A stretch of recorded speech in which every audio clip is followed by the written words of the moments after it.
तुम्ही जर या दादाकडे येत असाल तर त्याच्या अगोदर दादांच्या आणि तुमच्यामध्ये 6 कोटी मराठे आहेत, त्यांचा आधी सामना करा आणि नंतर दादाकडे या.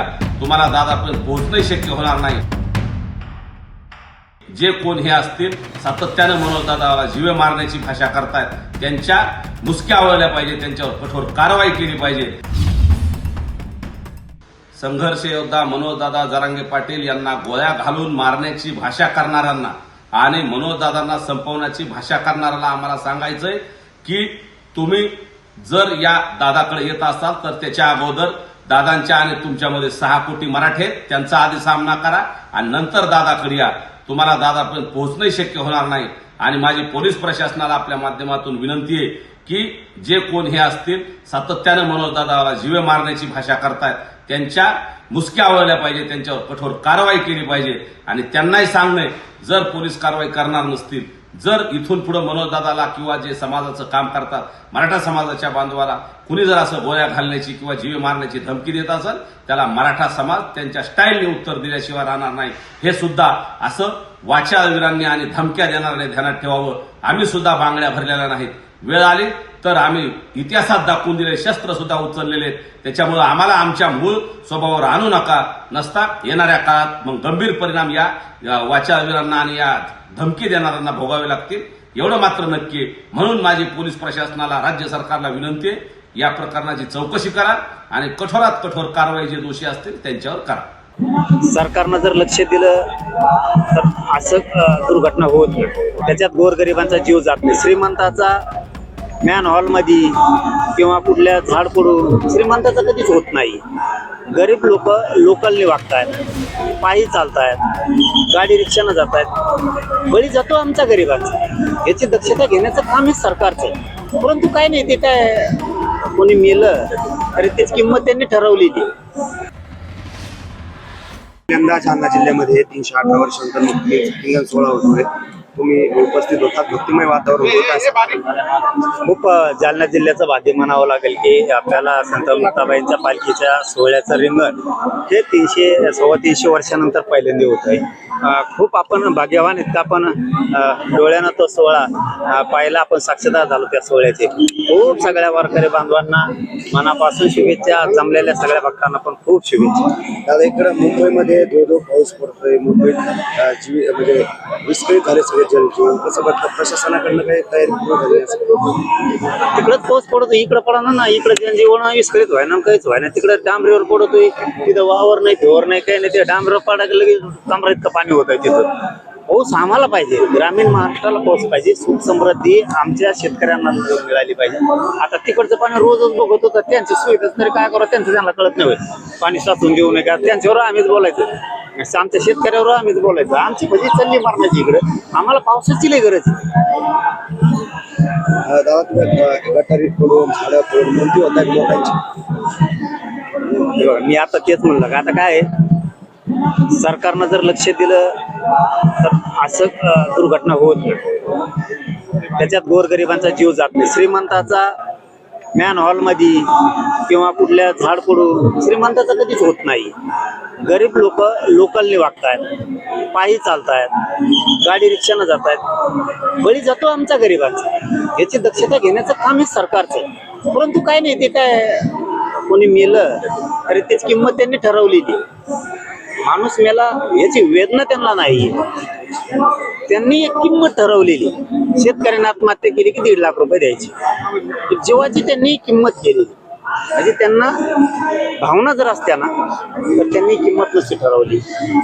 कुटुंबातलं एखादा माणूस गेल्याच्या नंतर त्या कुटुंबाला कायमस्वरूपी नोकरी देऊन त्याचा उदरनिर्वाह होईल असं केलं असतं. परंतु त्यांनी किंमत ठरवली. म्हणजे लोकांनी समजून घेतलं पाहिजे, सरकारजवळ आपली किंमत शून्य आहे. आज काय प्रार्थना केली? पाऊस पडू द्या, माझा राज्यातला बळीराजा शेतकरी सुखी समृद्धी होऊ द्या. हे साकडं आईच्या चरणी संत मुक्ताबाईंच्या चरणी साकडं घातलंय, कारण ती आता खूप गरजेचं आहे. शेतकरी पावसाची खूप वाट बघतो. चलो, धन्यवाद. गिरी महाराज या.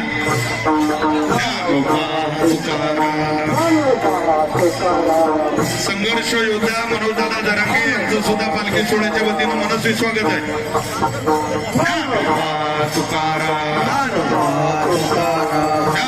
सर्वांना विनंती आहे की खाली बसून घ्यावं. चला आपण गोल रिंगण मारू. गोल राऊंड मारा टाणकरीने. चला पुढं स्टेजवर उभे राहा. टाणकरी. चला पुढं. चला पुढं. हे आई साहेबांच्या पालखीच्या जवळ जात आहे आपण. हे सुंदर चित्र आपल्या नजरेसमोर कैद ठेवा की ज्या अश्वांवर मुक्ताबाई आरूढ होऊन आपला जीवन मरणाचा हेर चुकवण्याकरता वारकरी संप्रदायातलं अत्यंत मानाचं हे वीर वैष्णवांचं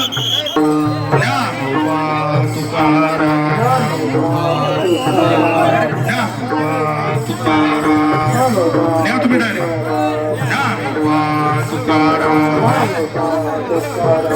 गिरी महाराज या.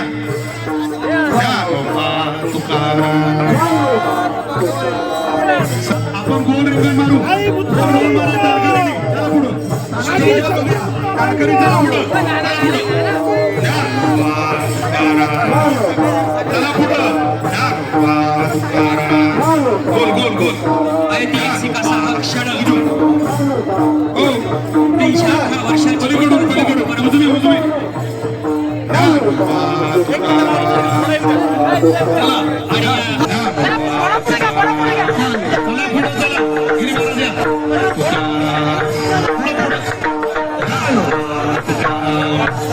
चला आणि यंदा जालना जिल्ह्यामध्ये 318 वर्षांनंतर मुक्ती रिंगण सोहळा होतोय.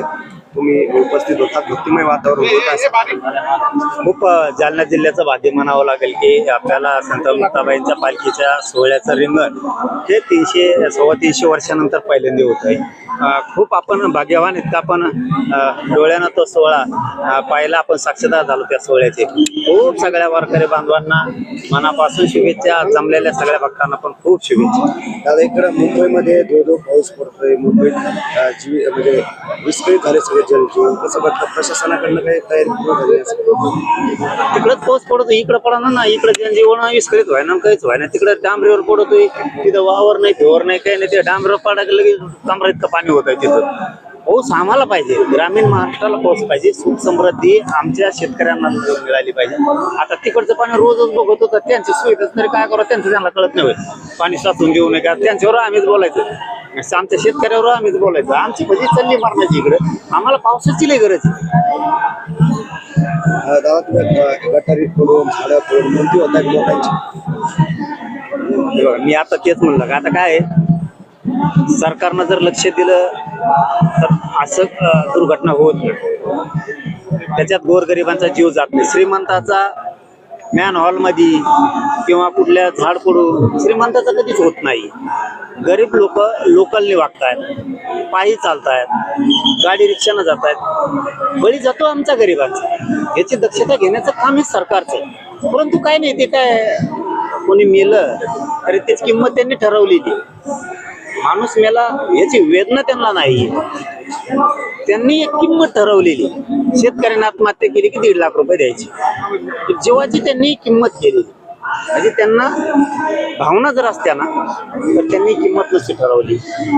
कुटुंबातलं एखादा माणूस गेल्याच्या नंतर त्या कुटुंबाला कायमस्वरूपी नोकरी देऊन त्याचा उदरनिर्वाह होईल असं केलं असतं. परंतु त्यांनी किंमत ठरवली. म्हणजे लोकांनी समजून घेतलं पाहिजे सरकारजवळ आपली किंमत शून्य आहे. आज काय प्रार्थना केली? पाऊस पडू द्या, माझा राज्यातला बळीराजा शेतकरी सुखी समृद्धी होऊ द्या. हे साकडं आईच्या चरणी संत मुक्ताबाईंच्या चरणी साकडं घातलंय, कारण ती आता खूप गरजेचं आहे. शेतकरी पावसाची खूप वाट बघतो. चलो, धन्यवाद. गिरी महाराज या.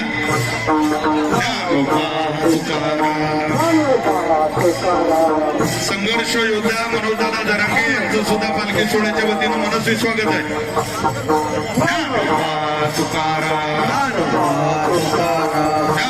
सर्वांना विनंती आहे की खाली बसून घ्यावं. चला आपण गोल रिंगण मारू. गोल मारा टाणकरीने. चला पुढं. स्टेजवर उभे राहा. टाणकरी चला पुढं. चला पुढं. या आईसाहेबांच्या पालखीच्या जवळ जात आहे आपण. ते सुंदर चित्र आपल्या नजरेसमोर कैद ठेवा की ज्या अश्वांवर मुक्ताबाई आरूढ होऊन आपला जीवन मरणाचा फेर चुकवण्याकरता वारकरी संप्रदायातलं अत्यंत मानाचं हे वीर वैष्णवांचं ज्ञानोबा तुकाराम, ज्ञानोबा तुकाराम. न्या तुम्ही डायरेक्ट. ज्ञानोबा तुकाराम. गिरी महाराज या. ज्ञानोबा तुकाराम. आपण गोल रिंगण मारू. गोल मारा टाणकरीने. चला पुढं.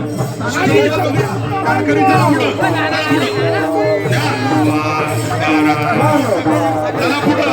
ज्ञानोबा तुकाराम. गोल गोल गोल. ऐतिहासिक असा हा क्षण हो 311 वर्षाची पलीकडून पलीकडून उजवी उजवी. ज्ञानोबा तुकाराम. चला आणि ज्ञानोबा तुकाराम. चला पुढं चला. गिरी महाराज या. पुढं पुढं.